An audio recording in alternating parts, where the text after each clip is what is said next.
नमस्कार, science study में आप सभी का स्वागत है। बच्चों, आज हम समझेंगे श्रेणी क्रम संयोजन की तुलना में पार्श्व क्रम संयोजन के लाभ क्या हैं। तो हेडिंग डालेंगे श्रेणी क्रम संयोजन की तुलना में पार्श्व क्रम संयोजन के लाभ। तो पहला नंबर है, श्रेणी क्रम संयोजन में जब एक अवयव खराब हो जाता है तो परिपथ टूट जाता है तथा कोई भी अवयव काम नहीं करता। दूसरा, अलग अलग अवयवों में अलग अलग धारा की ज़रूरत होती है। यह गुण श्रेणी क्रम में उपयुक्त नहीं होता क्योंकि श्रेणी क्रम में धारा एक जैसी रहती है। तो बच्चों, इसमें आप लोगों ने दीपावली पर जो झालर लगाई जाती है घरों में लाइट की, उनको देखा होगा। अगर एक बल्ब खराब हो जाता है या फ्यूज़ हो जाता है या टूट जाता है तो पूरी की पूरी झालर जलना बंद हो जाती है। ऐसा इसलिए होता है क्योंकि श्रेणी क्रम संयोजन होता है। अगर इसमें पार्श्व क्रम संयोजन होता तो एक बल्ब के फ्यूज़ हो जाने पर भी बाकी पूरी जो झालर है वो जलती रहती, उस पर कोई प्रभाव नहीं पड़ता।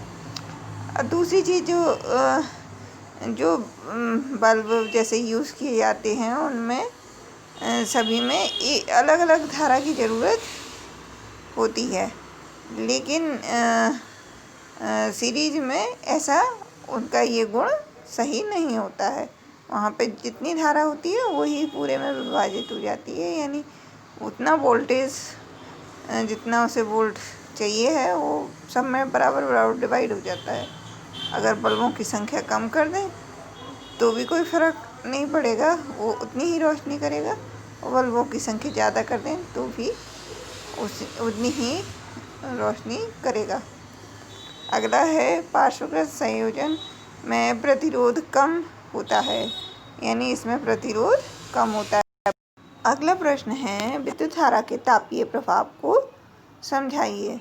तो बच्चों, इसमें क्या है, यदि एक विद्युत परिपथ विशुद्ध रूप से प्रतिरोधक है तो स्रोत की ऊर्जा पूर्ण रूप से ऊष्मा में क्षयित होती है। क्षयित होती है मतलब नष्ट होती है।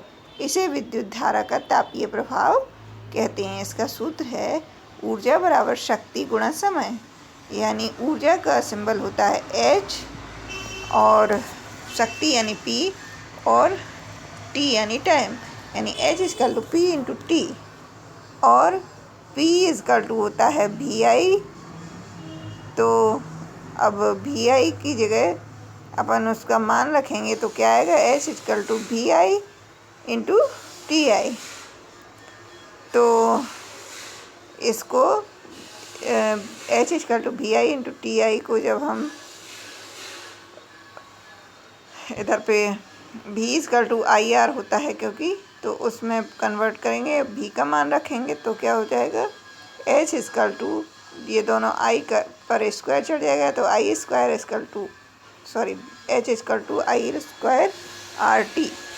यहाँ H ऊष्मा ऊर्जा है, अतः उत्पन्न ऊर्जा ऊष्मा I स्क्वायर RT के बराबर होगा। अगला प्रश्न है, जूल का तापन नियम समझाइए। तो इस नियम के अनुसार पहला पॉइंट क्या होगा, किसी प्रतिरोध में उत्पन्न, यहाँ पे ये मिसप्रिंट हो गया है तो इसे उत्पन्न पढ़ना है, उत्पन्न पढ़ना है इसको। विद्युत धारा के वर्ग के समानुपाती। दूसरा, प्रतिरोध के समानुपाती होती है। और तीसरा है, विद्युत धारा के प्रवाहित होने वाले समय के समानुपाती होती है। यानी ऊर्जा का मान क्या होता है, ऊष्मा का, ऊष्मा प्रतिरोध, किसी प्रतिरोध में उत्पन्न ऊष्मा विद्युत धारा के वर्ग के समानुपाती होती है, प्रतिरोध के समानुपाती होती है और विद्युत धारा के प्रवाहित होने वाले समय के समानुपाती होती है। तापन प्रभाव हीटर, प्रेस आदि वांछनीय होता है, परंतु कंप्यूटर मोबाइल में अवांछनीय होता है। यानी जैसे आप प्रेस चला रहे हैं, हीटर चलाते हैं तो वो गर्म हो जाता है, वो विद्युत का उसमें प्रभाव होता है। लेकिन कंप्यूटर चला रहे हैं तो कंप्यूटर गर्म नहीं होना चाहिए, वहाँ पे वो अवांछनीय होता है। मोबाइल चला रहे हैं तो वहाँ पे वो गर्म नहीं होना चाहिए क्योंकि वो अवांछनीय होता है। अगला है पॉइंट, विद्युत बल्ब में अधिकांश शक्ति ऊष्मा के रूप में प्रकट होती है तथा कुछ भाग प्रकाश के रूप में उत्सर्जित होता है। जबकि बल्ब जो जलता है तो उसमें ज़्यादातर ऊष्मा के रूप में विद्युत ऊर्जा परिवर्तित होती है। प्रकाश के रूप में कुछ मात्रा परिवर्तित होती है, क्योंकि जब बल्ब के पास अगर जाकर देखें तो वो गर्मी भी ज़्यादा होती है और बल्ब बहुत गर्म हो जाता है और प्रकाश उत्पन्न करता है। ऐसा इसलिए होता है क्योंकि विद्युत बल्ब का तंतु टंगस्टन का बना होता है। क्योंकि पहला पॉइंट क्या है, यह उच्च तापमान पर उपचयित नहीं होता है। दूसरा है इसका गलनांक उच्च यानी 3380 डिग्री सेल्सियस है। तीसरा पॉइंट है बल्ब में रासायनिक दृष्टि से अक्रिय नाइट्रोजन तथा आर्गन गैस भरी होती हैं, जिससे तंतु की आयु में वृद्धि होती है। और अगला प्रश्न होता है विद्युत शक्ति किसे कहते हैं। तो विद्युत शक्ति इसमें जूल के तापन नियम में जो अपने पिछले क्वेश्चन में सूत्र पढ़ा ना, H = I² RT, ये लिखना होगा। अगला क्वेश्चन है विद्युत शक्ति किसे कहते हैं। तो ऊर्जा के उपभुक्त होने की दर को शक्ति कहते हैं। प्रतीक P यानी शक्ति = P, तो P का मान होता है P = VI।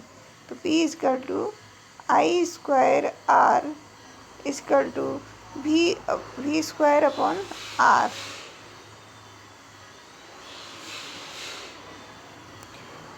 यहाँ शक्ति का SI मात्रक वाट है। 1 वाट 1 वोल्ट इंटू 1 एम्पियर। ऊर्जा का व्यवहारिक मात्रक घंटा किलोवाट प्रति घंटा है। इसे kWh से प्रदर्शित करते हैं। 1 किलोवाट प्रति घंटा यानी 3.6 × 10⁻⁶ है। 1 किलोवाट प्रति घंटा 1 किलोवाट घंटा विद्युत ऊर्जा की एक ही यूनिट है। तो बच्चों आज के वीडियो में बस इतना ही। आगे के प्रश्नों को हम अगले वीडियो में हल करेंगे।